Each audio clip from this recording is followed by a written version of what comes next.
there's no one agreed or universal definition as to what data sovereignty is or isn't. However, it does tend to centre around the idea of control of your data and access to your data.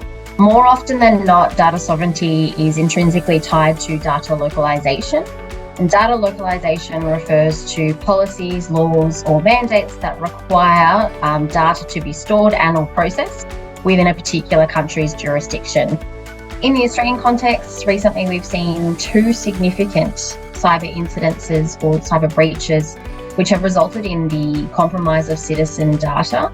In one instance, our second largest telecommunication company was breached, and that led to the details of over 9 million customers being shared and stolen from their database. In another case, we saw a health insurer who similarly had around 9 million or so current and former customers' data taken and now being posted to the dark web.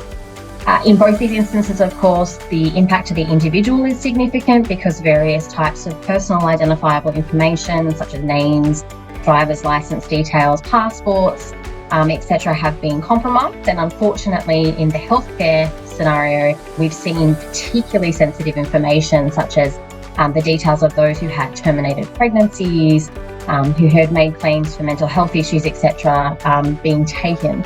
And that data, unfortunately, is forever gone, and we can't get that back. So cyber criminals are, using this information to undertake a range of activities that impact the individual, such as fraud, and doing things like opening up credit cards in people's names, redirecting people's postal services, their mail, to different addresses. Of course, at the organisational level, there are significant implications of data breaches that can range from things like, fines from governments, investigation from governments and relevant authorities, all the way through to the cost of just dealing with an incident, and the response and the recovery. And then finally, of course, the reputational impacts that company can have or can suffer.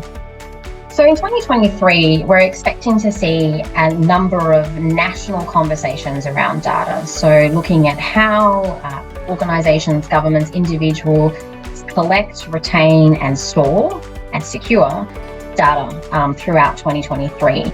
At the individual or the citizen level, we are expecting to see more people ask why their data is being collected and querying how it's secured, how it's stored.